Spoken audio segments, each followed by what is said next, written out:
Eu queria que a senhora comentasse uma pesquisa que o Instituto Maria da Penha realizou, salvo engano, de 2015 para 2016, que falava dos números das mulheres mais violentadas, onde essa violência é um problema que, assim, que não tem classe social, mas existe um grupo de mulheres que fica mais vulnerável. Eu queria que você comentasse essa pesquisa, que na verdade eu entendi como uma tentativa de reverter uma lacuna histórica, né, de que ficou aí nessa questão do combate da violência contra a mulher. É a pesquisa sobre as mulheres negras, né? Isso. Quer dizer, as mulheres negras sempre elas foram mais discriminadas do que as brancas, né? E agora as mulheres negras estão ocupando os seus espaços na sociedade, mas não há uma aceitação por parte, né, da sociedade assim, em relação a essas mulheres. Então elas são mais vulneráveis a esses tipos de agressões e a esses assassinatos, infelizmente. A pesquisa também revela uma questão importante, uma lacuna que ainda existe, que são os órfãos da violência, né?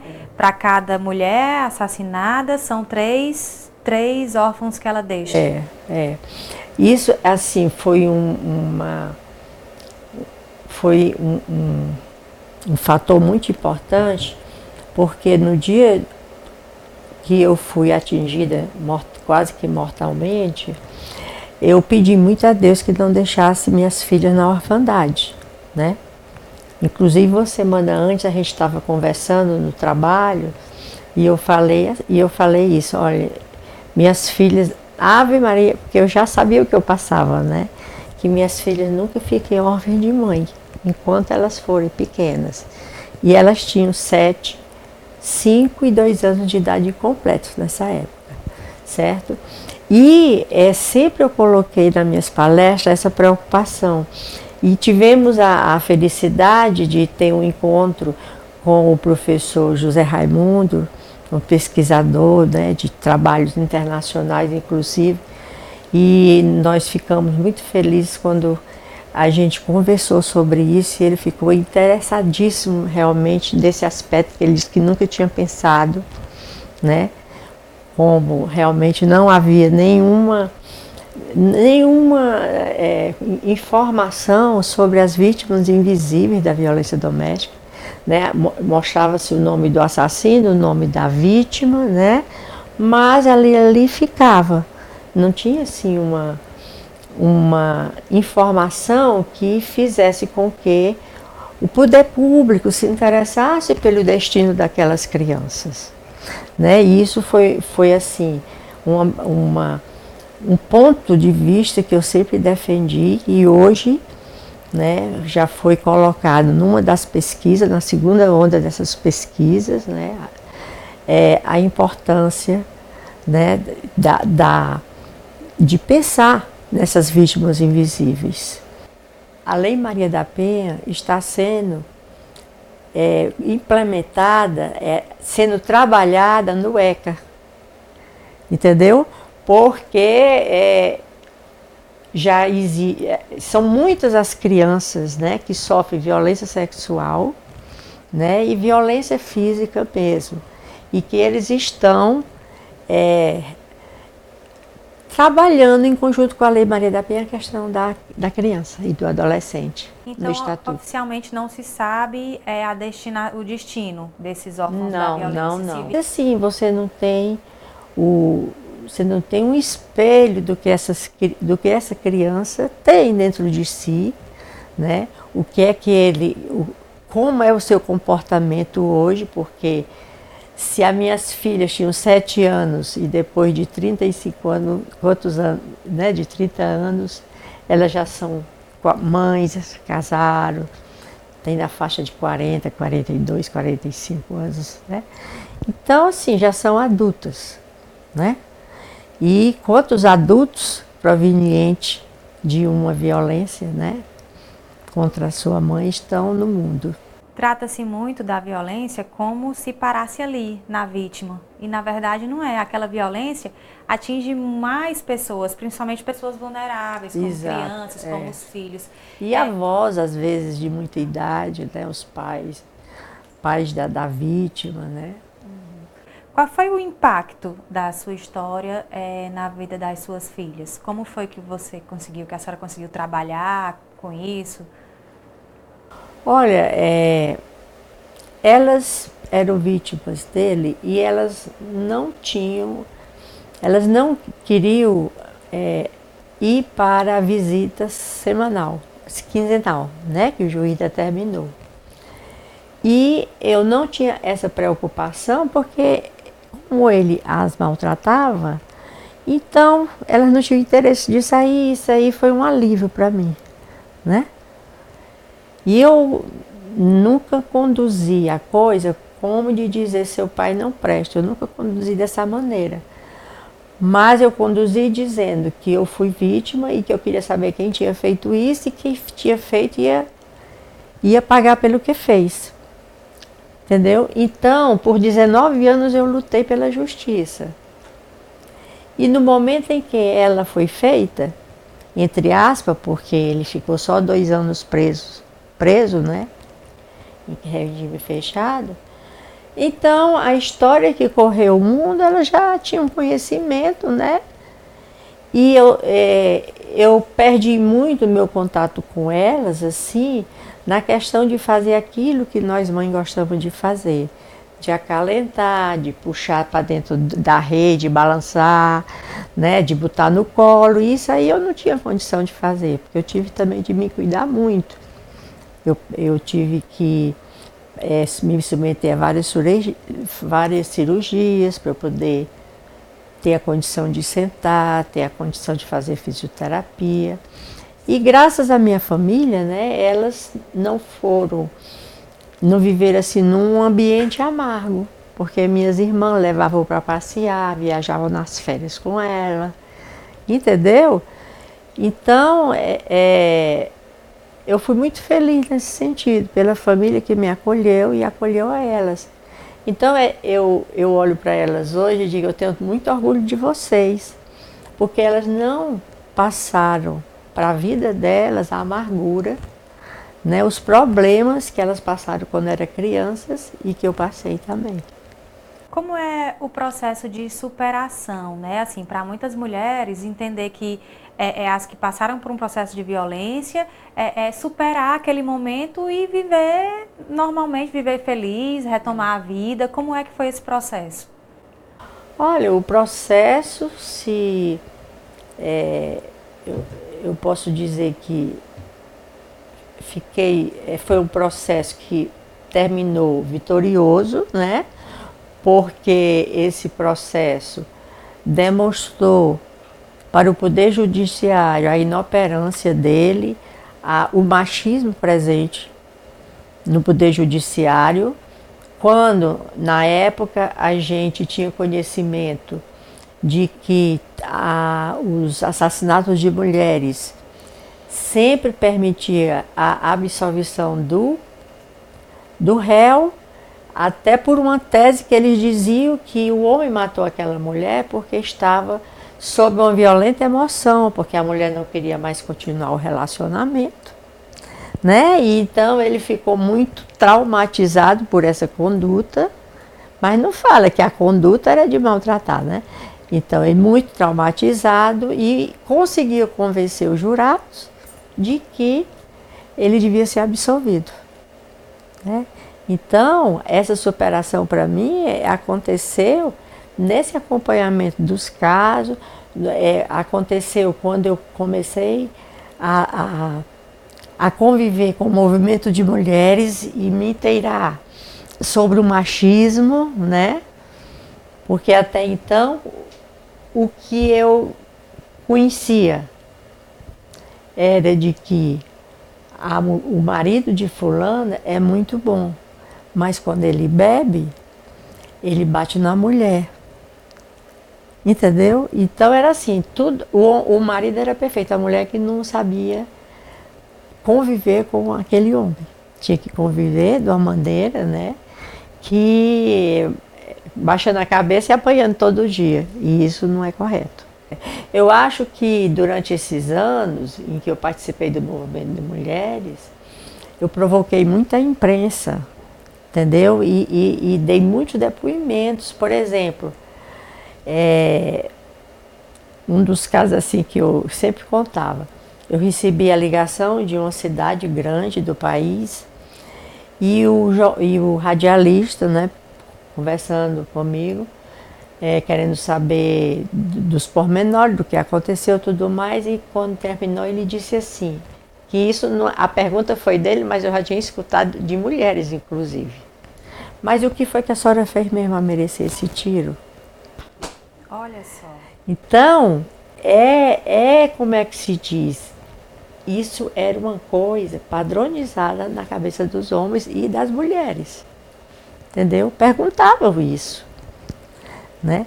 Aí eu disse, olha, você está fazendo uma pergunta machista, mas eu vou te responder.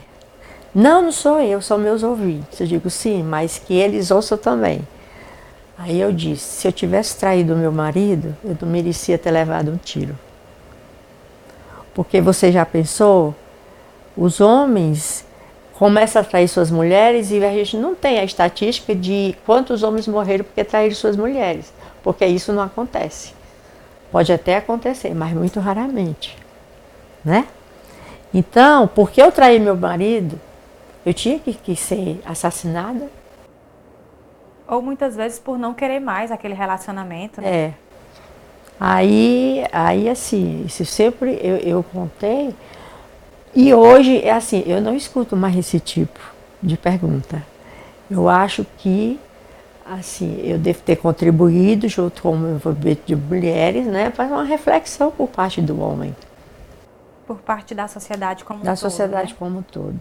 Eu queria também que a senhora comentasse sobre o Sobrevivi, sobre o livro, como foi que se deu o processo, e também a preocupação, eu vi em algumas entrevistas a senhora falando, que a senhora não queria que as suas filhas tivessem que justificar por que o agressor não estava preso. Não, o meu principal preocupação com as minhas filhas foi o seguinte, na hora em que o meu agressor for julgado e condenado, então eu não preciso mais dar explicação para minhas filhas, porque a imprensa vai notificar e eu posso respondê-la, mas não de querer incutir na cabeça, olha, tá vendo, seu pai tentou me matar, isso não, né?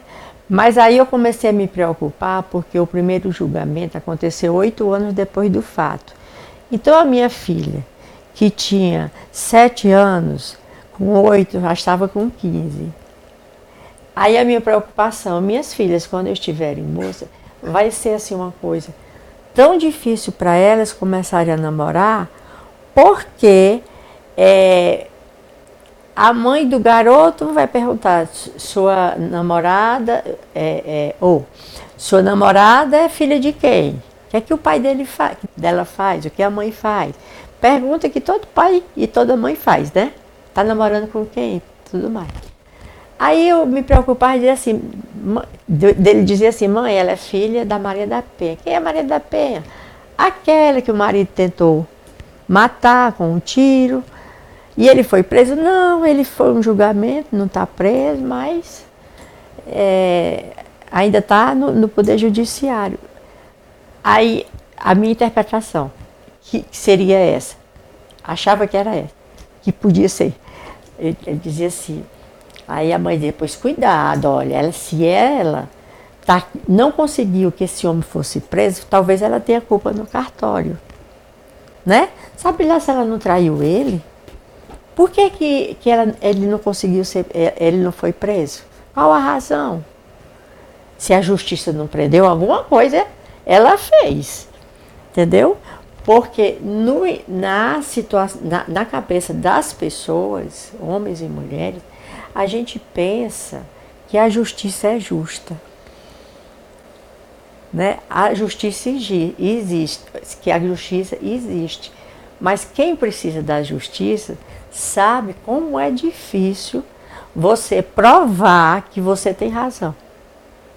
Porque tem esse interesse. E o interesse de quem é o causador, né? E que procura a justiça, se ele tem isso aqui, é muito mais difícil ele pagar pelo crime que cometeu. Em qualquer tipo de crime. Ser desacreditada no que ela está dizendo. Exatamente. Então, eu me preocupava que chegasse a esse ponto, né? Mas assim, eu tenho muito orgulho delas. Elas conseguiram superar, né? Hoje, eu tenho orgulho da maneira que ela cria os filhos delas, todas três, né? O casamento delas são casamentos, né? Corretos, de união, né? E então eu só tenho que agradecer a Deus mesmo, de ter me dado a oportunidade de ter essa causa, né? E de me deixar feliz, porque eu sinto como as pessoas se aproximam de mim quando eu estou no aeroporto, quando eu estou num evento. E elas dizem, se não fosse a sua lei, hoje eu estaria morta.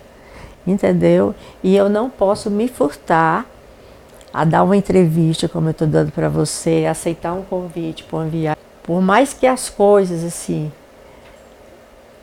tenham acontecido, mas aconteceu no período.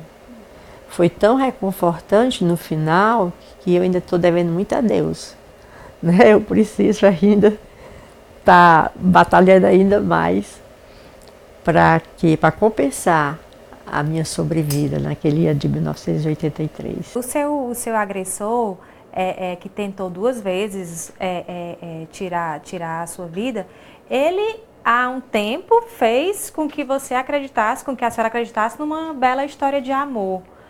Antes dessas tentativas de assassinato, quais eram os indícios de que ele era o agressor, de que ele era realmente violento? Ou não tinha? Tinha, sim, ele era violento. E o que me fez evitar que eu pedisse uma separação foi porque, na época, estava havendo muitos crimes, muitas mulheres assassinadas na região sudeste, e o movimento de mulheres estava dando muita visibilidade. Aí houve aquele caso do Doc Street, o caso do Lindomar Castilho, né, que foi um dos casos assim, de muita repercussão. E não existia nem delegacia da mulher no país, né? Então, como é que eu podia sair de um relacionamento se estava acontecendo com outras pessoas, elas serem assassinadas porque não queriam mais continuar esse relacionamento? Então, eu fiquei com muito medo, né, de tomar uma atitude. E o que eu fazia, nos momentos em que eu podia conversar de uma maneira mais amigável, eu dizia, olha, eu acho que você não deve estar gostando mais de mim, porque nós não estamos vivendo bem. Eu quero que você seja feliz, porque é que você não arranja uma pessoa para você, né? Ele disse, deixa de besteira, vou conversar sobre isso não, entendeu? Quando isso aconteceu, eu não pensei que tivesse sido ele, eu pensei que realmente, acreditei na conversa que ele falou, que tinha havido um assalto. Só que como eu passei 4 meses hospitalizada, quando eu voltei para casa, eu fui mantida em cárcere privado, né? E nesse cárcere privado, eu sofri uma segunda tentativa através de um chuveiro elétrico propositadamente danificado. Mas eu quero dizer que quando eu voltei para casa, eu voltei no fim de semana, e quando foi na segunda-feira, as moças que trabalhavam na minha casa disseram que a vizinhança tinha dúvidas sobre a história que ele havia contado, do assalto. Me perguntaram se eu sabia que ele tinha uma arma de fogo, espingarda. Eu disse, não tinha conhecimento, né? Aí uma delas disse, foi porque quando eu fui, a senhora não estava aqui, tinha ido para o trabalho, né? Que eu pegava as crianças, deixava no colégio e ia para o trabalho. Aí ela disse, eu vi uma vez ele limpando uma arma de trabalho, uma espingarda no escritório. Aí eu comecei assim, né, a pensar, no fato, e eu consegui durante talvez uns 20 dias resolver a minha vida, de pedir à minha família que arranjasse um documento com o juiz chamado de separação de corpos, para eu poder sair de casa sem perder a guarda das crianças, porque senão seria considerado abandono de lar, eu teria abandonado o lar, né? Então, nesses 15 dias, eu arrumei muitas coisas das malas de viagem, deixei do mesmo canto, né? Fiz mais ou menos um apanhado dos trecos, bolsa, das roupas, tudo no mundo. E coincidentemente ele precisou viajar. E no momento em que ele viajou, ele inclusive deixou um vigia na nossa casa, dizendo que como ele ia viajar, aquele vigia vinha toda noite dormir lá, para poder a gente não ter medo do assaltante vir de novo, né? Só que na semana em que ele viajou, eu saí de casa com as crianças, né? Aí a partir daí, quando eu chamei o chefe dele, entreguei a chave da casa e disse que comunicasse a ele de que eu estava saindo de casa, que eu não tinha mais condição de conviver ali, que eu estava na casa dos meus pais e que qualquer coisa, aí deu o nome do meu advogado que fez a separação, né? Tá aqui o nome do meu advogado, tudo mais. Então foi assim que eu saí de casa, né? Já assim, protegida, porque eu voltei para a casa dos meus pais. Eu, inclusive, no livro eu coloquei a foto do negócio de adoção, né? Do diário oficial, em que ele adotou uma criança. Chegavam para mim assim, informações esporádicas, às vezes por movimento de mulheres. Então eu tomei conhecimento de que eles tinham adotado uma criança, né? E que quem me passou esse conhecimento disse assim, isso é bem para ele não ser preso, porque eu acho que o advogado deve ter dito a ele que ele já estava quase, os recursos, né, do advogado já estavam no fim, né? Aí disseram até assim, não, ele adotou essa criança porque eu acho que ele, como ele é só, ele não vai poder ser preso porque não tem com quem deixa a criança, né? Uma coisa assim esdrúxula. E quando ele foi preso em sala de aula, e ele falou, olha, eu sou pai adotivo, eu tenho uma criança em casa, e eu queria que vocês me levassem lá para eu também pegar uma roupa, porra assim. Aí a polícia, quando chegou em casa, encontrou a criança amarrada no berço, né? E então essa informação chegou para mim, né?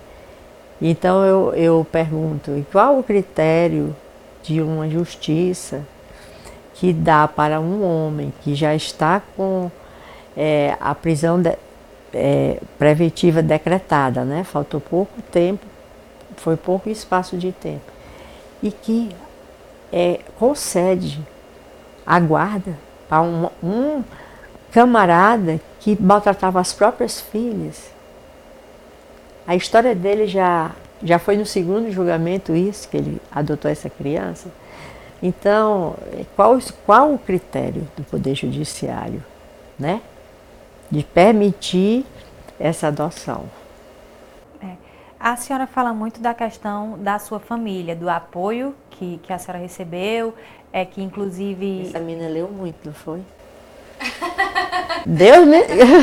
Aqui são duas reportagens.